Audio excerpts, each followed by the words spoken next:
Welcome to the channel, guys. Today's video is going to be on the Mark 18, but we're going to do an overall discussion on the pros and cons of SBRs and PDWs in general. So let's get started.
Alright, now, in a vehicle is where these kind of carbines, pistols, however you want to refer to them, really shine.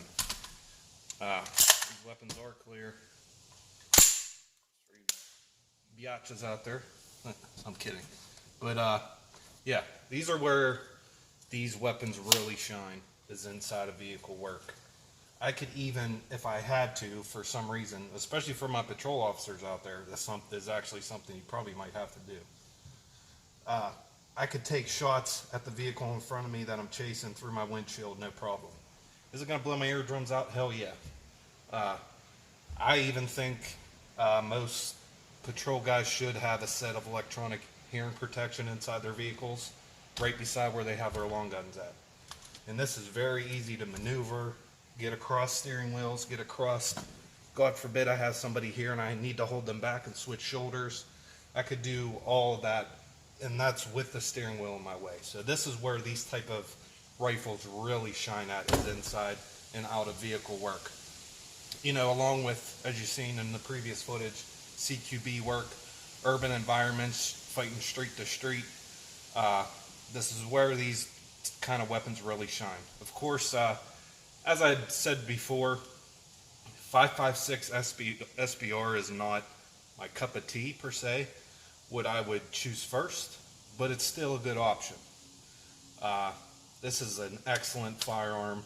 I've been a Daniel Defense fanboy for a while now, and they do what they as advertised. They make everything in-house. Their barrels are really accurate. This rail is super sturdy. Look at the thickness on that quad rail there. And just having this quad rail kind of brings me back to my service days, because that's the only kind of rails we had. There was no M-lock, there was no really free float at that time either. But you know, it brings that grip right back to where I was when I was fighting in urban combat. And you know, I just love these kind of rifles. As much as I don't care for 5.56 and SBR, I have another option here I'll show you guys, which I choose first. It still does the job. Like I said, urban combat, you're more than ready to go with a rifle. You're not really that undergunned for urban combat. Now, areas in Afghanistan, even if I was in a vehicle all the time, I would still rather go with a longer gun. 16 probably at least, maybe a little bit shorter. But this 10.3 in Afghanistan, it isn't really what you want. It's all about what you're doing, you know, what you're going to be doing, what your mission is. That's how you're going to choose your equipment. Just because you see more popular YouTube video guys showing you these guns doesn't mean you have to run out and get it. It just depends what you want it for and what you want to do with it. Now again, yeah, can I maneuver this rifle all around this vehicle as I need to? Absolutely. But as short as this is, you're putting in higher pressure in your rifle with shorter barrels, especially in 5.56. And that's going to equal more wear and tear on your parts. That's going to equal more decibels to your ear, both inside and outside, but especially inside. I mean, if you've never shot a rifle indoors, it's a whole different kind of hearing loss that you're really not ready for. So I would, if you're going to use this as a home defense rifle, by all means use it, but please try to suppress it as much as you can, or at least have a set of hearing probe beside it, if for that unfortunate day that you might have to use it in the home, because this is a whole nother level of deafness. It could stagger your equilibrium. It's not even a ring; it's a deafness, and then ringing comes later for days on end. And I've experienced that. I've done it. I was a saw gunner on my team when we were training before we left. My team leader forgot his ear pro, and he was behind me in the stack going into our room. I let off my saw, and it almost dropped him to his knees. That's how loud, 5.56 can be indoors. So just a warning out there, if you're going to run something like this, definitely suppress it. That's a really good option for these, because you're bringing back that barrel.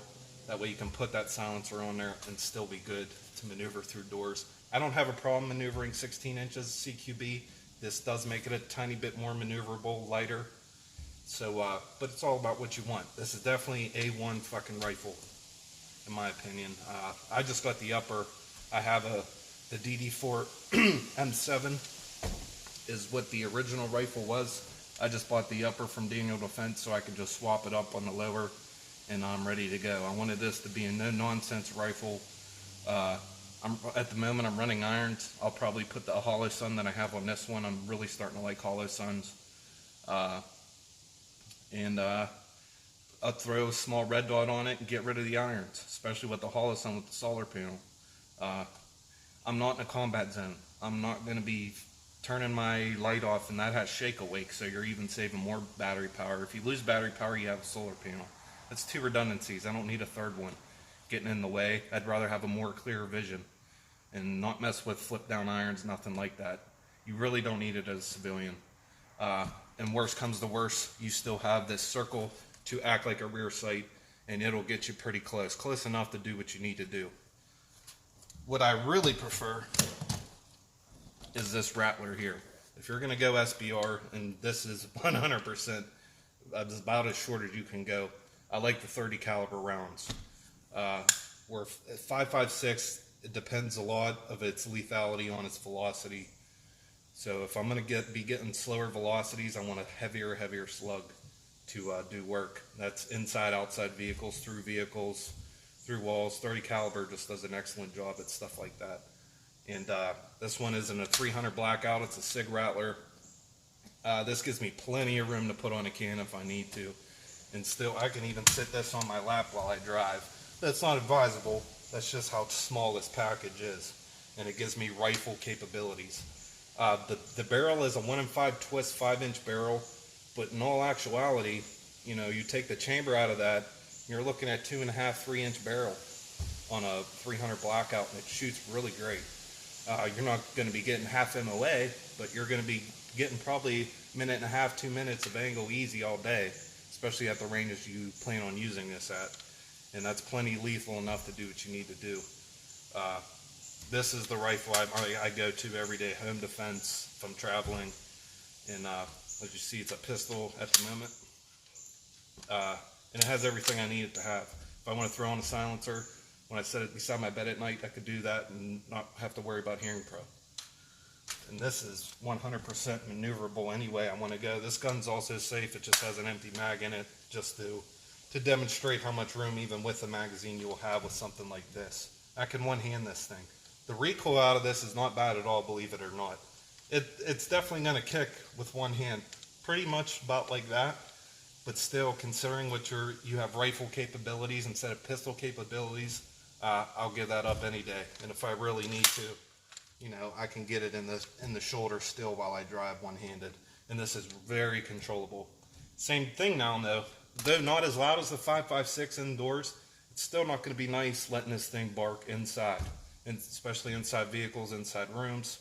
So preferably suppressed, but if I'm working some kind of UC assignment, executive protection, where I'm really trying to stay kind of low-key, not look out of place to the locals, you don't want to be carrying around a rifle with a silencer on it. I'm not sure if I edited it in at the beginning, but I have a actual holster that goes under your armpit, straps around. It gives me 2 mags on my side, and I can wear something simple or looking like a business in a business suit, and you can't barely see this thing at all, and I'm well armed. So it's, you know, that's the main reason why you've seen the military jump to shorter weapons, because of positions like that. My other Green Beret guys out there, you know how it goes. Sometimes you have up armored vehicles. Sometimes you're riding around in a freaking Mazda Toyota truck in a combat zone. So when, you know, at times like that, you want to bring the attention level down as much as you can. And these things work great for that, for applications like that. And it doesn't leave you outgunned like carrying around an MP5 or a pistol. You bring rifle lethality to the fight. So real quick, we're just going to go over some features here that you will get, especially when you're getting the upper receiver. This is considered their FDE because of the rail, I believe. These rail panels come with it as well. You get a Daniel Defense bolt carrier group, and the profile of the barrel. Here's a good kindergarten drawing here of what the barrel profile looks like. When you're coming out of the chamber, it tapers down till you hit right before the gas block, which is right here, and then it gets thicker again all the way out to the end. You get Daniel Defense's birdcage, pretty similar to your standard A2, but a little bit different. Works the same though. My main focus on this is going to be red dot and then get a 3-prong, because I really want to kill the flash as much as I can on this rifle. Some cons, and any kind of short barrel 5.56, not just this particular rifle, you get more recoil. You get more wear on your parts because you're inputting more pressure into that chamber, because the gases don't have time to expand on the barrel here. Excellent quality rail, rock solid lockup here on your barrel nuts, screws. One thing you will be missing is a QD slot.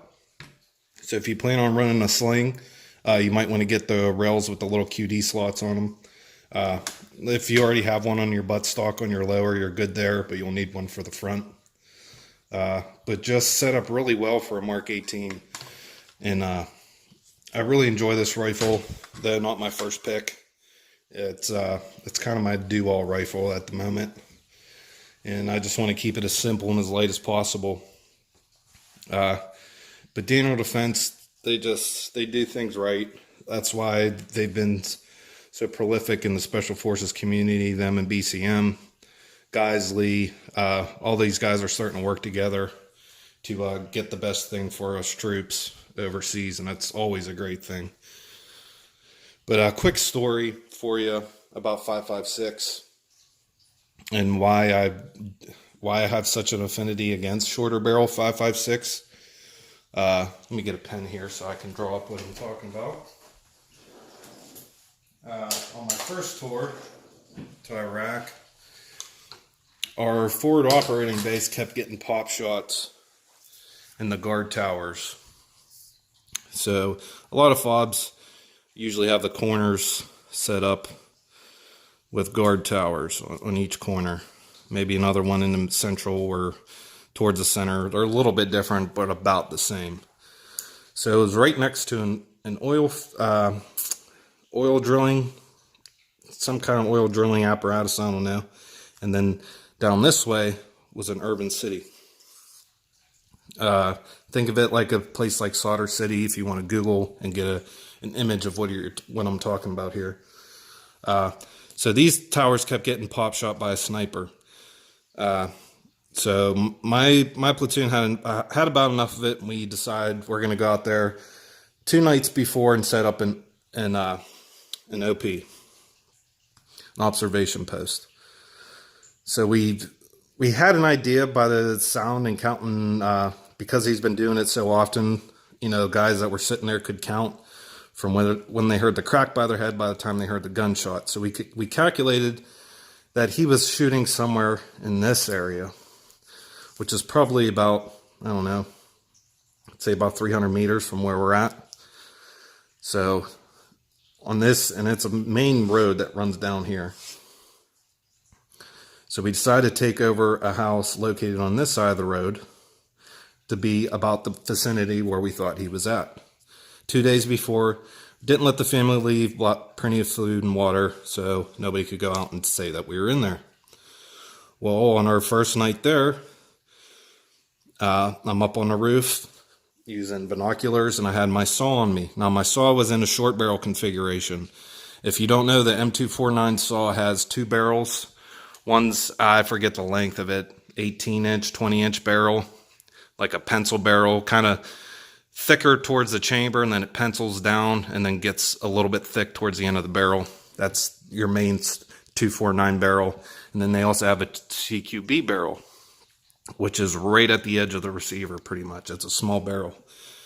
But we were running so many urban operations that I just ditched my longer barrel and put on the shorter one. It was mainly for room clearing. Didn't change out to the longer barrel. I'm not really sure if it would have made a difference, but I'm using green tip. I'm set up on the observation with my saw. Wouldn't you know it, our shed head fucking comes driving down the road, gets let off a few feet down the road, and comes to his corner to take some more pop shots at us. He's about, I don't know, 175, 200 yards away from me at this point, has no idea we're up here. So he takes to his corner to take a pop shot, and I give him a 3-round burst.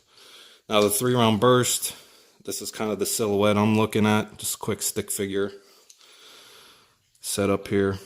This is how he's set up on the corner with his Dragunov-esque rifle. All right, and this is what I'm seeing. So I know if I do a 3-round burst, I want to start low anyway and let the recoil ride up to do what it needs to do. Well, I aimed just a little bit too low. I don't know if it's because I had the shorter barrel on. Again, we're using just your standard green tip, belt fed. First shot hits him in the thigh. Second shot hits him in the hip. Third shot goes in his gut, about where the kidney is. He jumps up like a jackrabbit as soon as he hears and feels. I'm not even sure if he felt it. The first shot jumps up like, you would spook a deer or something. Jumps up and takes off down the alley here, and goes into a house about right here. Well, we don't know that at the time, so we sit and wait.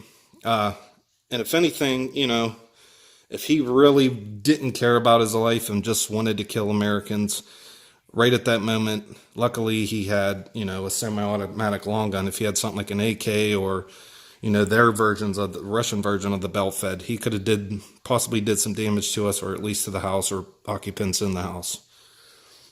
But, kind of luckily enough, he got up and ran off. We waited about 20 minutes, and then we go out to look for him.